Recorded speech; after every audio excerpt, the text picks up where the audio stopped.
श्रीमद् कुंज विहारिणे नमः। श्री स्वामी हरिदास विजयतेत्राम। भगवान की महिमा अपरंपार होती है।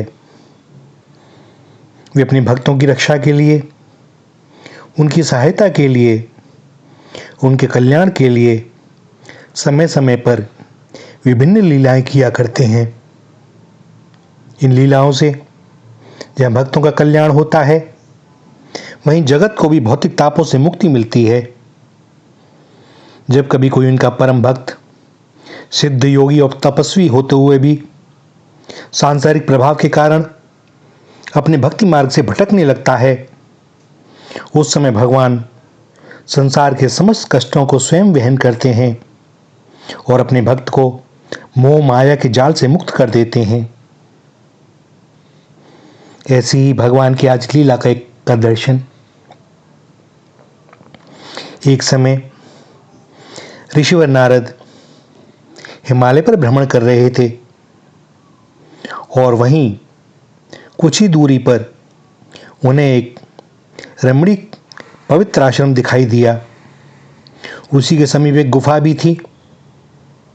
भगवती भागीरथी की कलकल करती हुई जलधारा, पर्वतों के बीच झरनों का मधुर संगीत, विशाल और घने वनों से आच्छादित और बर्फ से ढकी ऊंची ऊंची पर्वतमालाओं के सौंदर्य ने मुनि का मन मोह लिया। नारद जी ने विचार किया कि भगवान के भजन के लिए इससे उपयुक्त स्थान और कहां होगा। इस उद्देश्य से नारद जी ने गुफा में प्रवेश किया और एक पवित्र स्थान देखकर वहीं भजनाविष्ट हो गए। निर्मल मन और भगवान के चरणों में दृढ़ अनुराग के कारण नारद जी की समाधि लग गई। इधर देवराजेंद्र को जब पता चला कि नारद जी हिमालय की कंदरा में घोर तपस्या कर रहे हैं, तो अमरावती का राज्य जाने के भय से विचलित हो गए।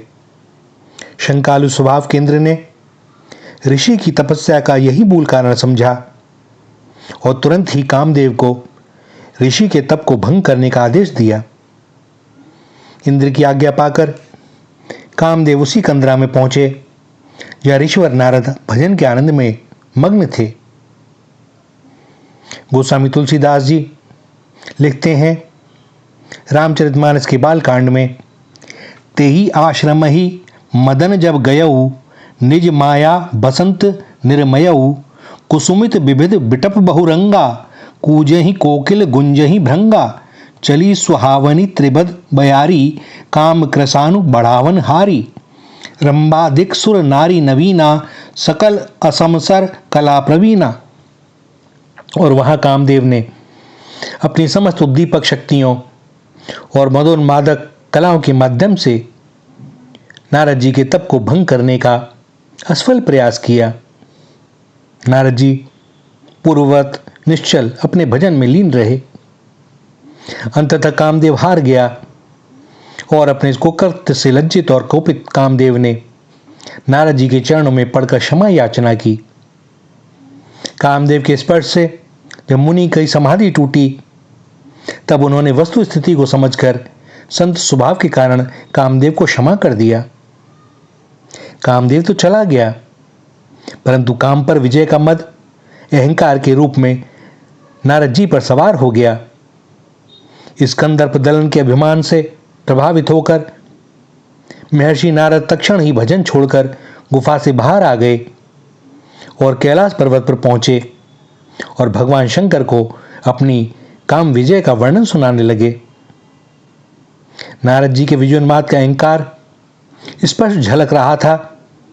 यह देखकर भगवान आशुतोष को नारद जी पर तरस आ गया और उन्होंने नारद जी को सम्मति दी कि अपनी इस उपलब्धि का बखान भगवान विष्णु के समक्ष ना करें।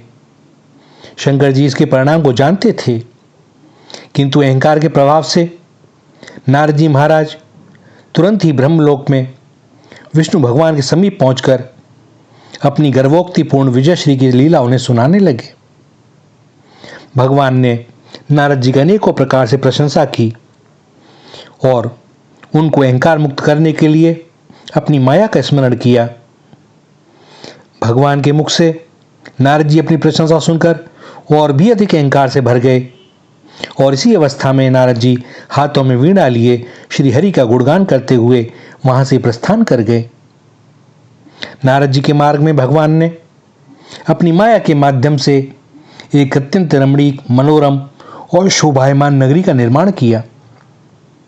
इसकी सुंदरता अनायास ही सबका मन मोहने में सक्षम थी। इस माया नगरी के राजा का नाम था शील नदी। इस तेजस्वी राजा की विवाह योग्य रूपवती कन्या थी जिसका नाम था विश्व मोहिनी। उसका रूप लावण्य साक्षात श्री लक्ष्मी जी को भी मोहित करने योग्य था। राजा ने अपनी कन्या के विवाह के लिए स्वयंवर की घोषणा कर दी। इसी कारण अनेक राजा महाराजा, वीर व पराक्रमी अपने वैभवपूर्ण प्रदर्शन के साथ इस नगर में डेरा डाले हुए थे। स्वयंवर के दर्शन हेतु नारद जी भी अपना मोह संवरण न कर सके और राजा शील नदी के महल में पहुंच गए। राजा ने ऋषि का समुचित आदर सत्कार करके आसन ग्रहण करने की प्रार्थना की और उपयुक्त अवसर जानकर नारद जी से अपनी कन्या का भविष्य जानने की उत्सुकता प्रकट की। कन्या विश्व मोहिनी नारद मुनि को प्रणाम कर उनके समीप बैठ गई। राजकन्या के रूप लावण्य से मोहित हो गए नारद जी। बैरागी से आज रागी हो गए। उस कन्या के गुण देखकर उनके मन में स्वयं ही उसे वरण करने का विचार बन गया। राजा शील नदी को सभी प्रकार से संतुष्ट करके एक पंख कटे पक्षी की भांति आहत होकर वे विष्णु लोक की ओर चल पड़े। रास्ते भर यही विचार करते रहे कि केवल भगवान विष्णु का रूप ही इस कन्या का वरण करने में सहायक हो सकता है। विश्व मोहिनी के रूप लावण्य के आकर्षण में बेसुध हुए नारद मुनि विष्णु लोक में पहुंचे। भगवान विष्णु क्षीर सागर में लक्ष्मी जी के सहित विश्राम कर रहे थे। नारद जी ने विधिवत दोनों को प्रणाम किया और अपनी मन की वेदना से अवगत कराते हुए भगवान विष्णु से प्रार्थना की, प्रभो, आप अपना रूप मुझे प्रदान करें, तभी मेरी मनोकामना पूर्ण होगी। भगवान मन ही मन अपनी माया लीला का प्रभाव देखकर मुस्कुराते हुए नारद से बोले, जेहि विधि होई परम हित, नारद सुनहु तुम्हार, सोई हम करब न आन कछु, वचन न मृषा हमार। नारद जी उनके वचन से आश्वस्त होकर पुनः राजमहल के स्वयंवर कक्ष में पहुंचे और राजाओं के मध्य में स्थान ग्रहण कर लिया। अब तो नारद जी को पूर्ण विश्वास था कि विष्णु भगवान की रूप माधुरी से युक्त मेरे मुखड़े पर आकर्षित होकर विश्व मोहिनी निश्चय में ही मेरा ही वरण करेगी और भगवान की माया के प्रभाव से उनका प्रदान किया हुआ स्वरूप केवल राजकुमारी को ही दिखाई देता था। सभा मंडप में विराजमान अन्य लोगों को नारद के मूल स्वरूप के ही दर्शन हो रहे थे। स्वयंवर आरंभ हुआ। विश्व मोहिनी अपने हाथों में जयमाला लेकर स्वयंवर कक्ष में घूमने लगी। राजकुमारी ने जब वानर का मुख धारण किए भयंकर स्वरूपधारी व्यक्ति की ओर निहारा तो भय के कारण पुनः उस ओर देखने का साहस भी ना हुआ। और इधर नारद जी अपना मुख आगे कर करके राजकन्या को आकर्षित करने का असफल प्रयास करते रहे। उसी कक्ष में राजा के भेष में भगवान विष्णु भी बैठे थे। विश्व मोहिनी भगवान के रूप पर मोहित हो गई और उनके गले में जयमाला पहना दी। इस प्रकार भगवान ने विश्व मोहिनी का वरण किया और अपनी दुल्हन को संग लेकर के अपने लोक को प्रस्थान कर गए। इधर इसी स्वयंवर प्रांगण में शिव के गण भी उपस्थित थे। उन्होंने एक दर्पण लाकर नारद जी को दिया और उसमें अपना मुखड़ा देखने की प्रार्थना की। अपनी अस्फलता से कुपित होकर ऋषि ने दर्पण फेंक दिया और राजमहल के मध्य में बने सरोवर के किनारे जाकर बैठ गए। नारद जी ने जब जल में अपनी मुखाकृति का प्रतिबिंब देखा तो बंदर का स्वरूप देखकर क्रोधित हो गए। अपने मन में नारद ने निश्चय किया, आज भगवान को उनके इस कृत्य के लिए या तो श्राप दूंगा अथवा अपने प्राणों की आहुति दे दूंगा। और ऐसा विचार करके नारद विष्णु लोक के उछल पड़े। मार्ग में ही भगवान विष्णु विश्व मोहिनी के साथ जाते हुए दिखाई दिए। भयंकर मर्मांतक पीड़ा और भारी अपमान से पीड़ित नारद ने उनके समीप पहुंचकर भगवान को अनेकों प्रकार से भला बुरा कहा और अंततः अपने मन की शांति के लिए श्राप दिया। गोस्वामी जी कहते हैं कि कपि आकृति तुम कीन हमारी, करिहई कीस सहाय तुम्हारी, मम अपकार कीन तुम भारी, नारी बिरह तुम होव दुखारी। कि आपने मेरी बंदर जैसी आकृति बनाकर मेरा जो अपमान किया है, उसके कारण बंदर ही आपकी सहायता करेंगे और नारी वियोग में आपका को दुखी होना पड़ेगा। भगवान मुस्कुरा दिए और अपने भक्त के हित में उन्होंने देवर्षि का श्राप शिरोधार्य कर लिया और इसी ऋषि शाप की सत्य प्रतिष्ठा के लिए इस धराधाम पर भगवान ने राम के रूप में अवतार ग्रहण किया। वनवास के समय जब श्री जानकी जी का हरण हुआ, तब वानर रूपधारी सुग्रीव और श्री हनुमान जी महाराज की सहायता से वे सीता जी को रावण के बंधन से मुक्त कराकर पुनः प्राप्त कर सके।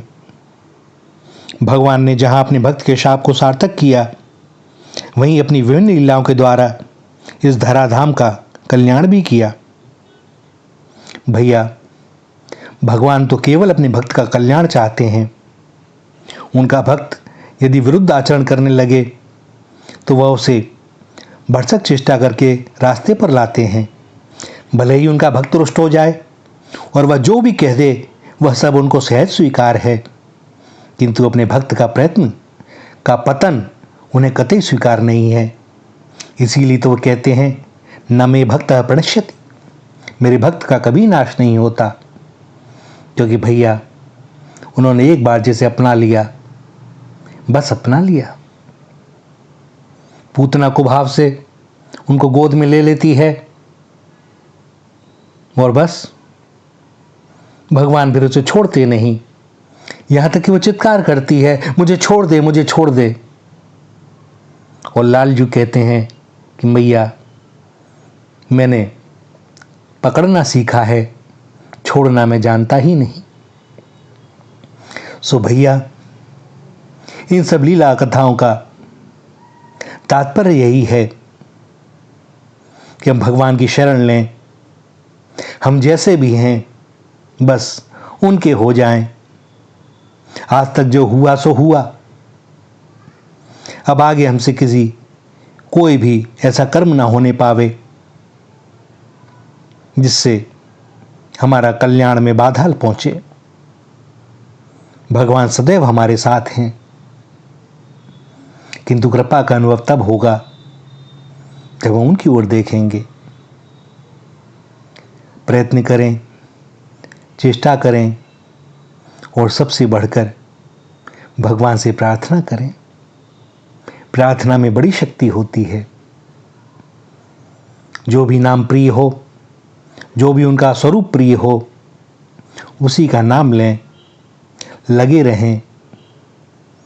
वे हर संभव सहायता करेंगे और हमारा निश्चित ही कल्याण होगा। इसमें कोई संशय की बात ही नहीं है। श्री राधा, श्री राधा, श्री राधा।